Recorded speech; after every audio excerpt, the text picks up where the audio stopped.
Hey guys, Eckhart Slaughter here with episode 4 of Star Wars Starship Versus, the series where I put 2 of your favorite Star Wars spaceships head to head to see who comes out on top. Last time we saw 2 of the largest ships in Star Wars Legends duke it out, with the Assertor class Dreadnought losing to the Viscount class Star Defender. We're going a little bit different today, and we're actually looking at some very small ships, and the first is the Consular class cruiser used by the Republic during and before the time of the Clone Wars. That ship is being pitted against the CR90 Corvette, also known as the Rebel Blockade Runner. The CR90 and the Consular are both notable for being the first ships to appear in their respective trilogy. The Radiant 7 was a Consular class which transported Qui-Gon Jinn and Obi-Wan to the droid control ship, while the Tantive IV was a Rebel Blockade Runner used by Princess Leia after fleeing the Battle of Scarif. So I'm going to put these 2 ships head to head in the categories of firepower, defensive capabilities, carrying capacity, and intangibles to see which ship comes out on top. Now, as always,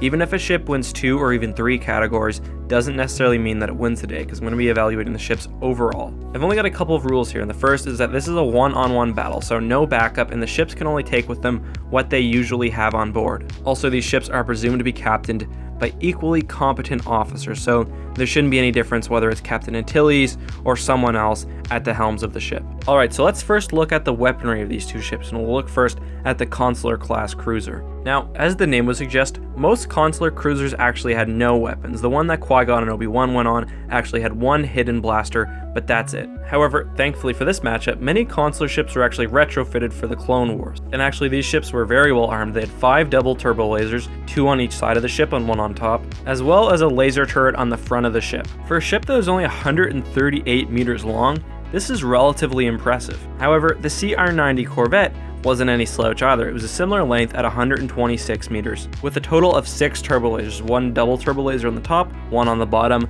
and then 4 single on the sides. As you can see in this picture, some would also have a laser cannon on the side. While I do really like the weapon placement on the Corvette, and I take notice of the fact that its targeting systems and its technology in general is probably more advanced, I think the Consular ship is pretty undoubtedly more heavily armed. So this category goes to the Republic Cruiser. Next, let's look at defensive capabilities, and this one is actually kind of hard to figure out. All we have to go off really are some of the feats that we see in the movies. Let's again look to the Consular class. We see in episode 1 that it gets destroyed easily by a laser turret. Now, obviously this turret was at full power and its shields were down, but still, it got blown up pretty easily. On the other hand, the CR90 seems to be pretty sturdy in the first scene of A New Hope. It takes dozens of shots from the Star Destroyer and its shield deflects most of them. Once its shield is depleted, of course, one shot basically cripples the ship, but still, that's pretty impressive. This isn't necessarily determinative because, unlike the other scene, the Star Destroyer here was not trying to destroy the Tantive IV. Still, even if they were using a low energy setting,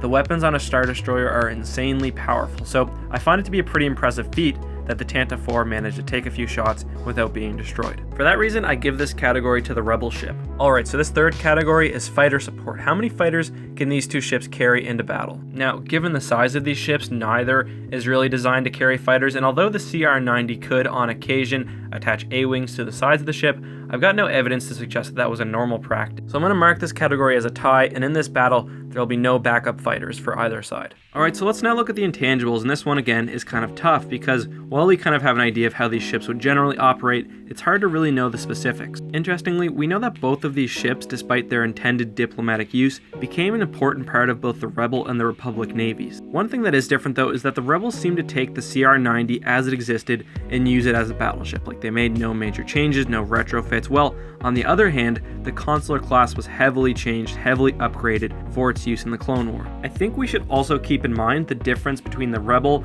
and the Republic military. The Rebels were very focused on quick hit-and-run battles, and their ships were very light. Usually there were a few of them, and they would get in, do some damage, and leave. On the other hand, the Republic fought a very traditional war. It often had to defend planets or space stations, it often had to attack planets, and it didn't really have the luxury of being able to use hit-and-run tactics like the Alliance did. And really, that necessitated a different kind of ship, a much heavier ship which could be fielded alone or in smaller numbers, and which didn't necessarily need a run after a battle. Now, let's take a look at this actual battle, and these ships, again, are very similar. They're both very fast, they kind of fit into a sort of Corvette role. However, the modified Consular Cruiser is just a much heavier ship, and I really don't think that the CR90 will be able to stand up to that kind of firepower. Now, perhaps the Rebel ship is faster, and I mean, it's kind of hard to tell the comparative space speeds. I mean, Both ships have very large dedicated engines. If the ship is indeed faster, I think its only real chance of victory would be to evade the shots of the Consular class cruiser while putting in its own shots. This may or may not be possible depending on the actual targeting computer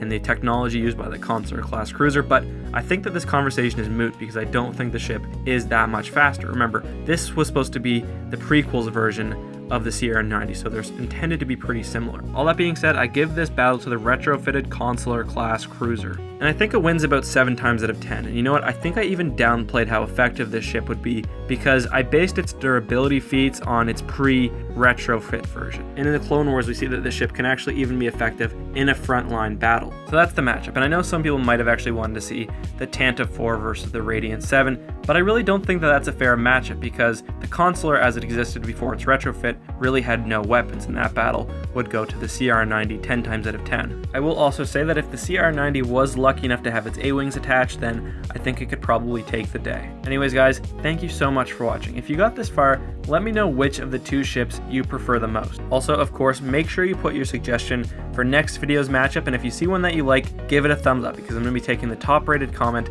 and making it into a video. As always guys, thank you so much for watching. May the Force be with you.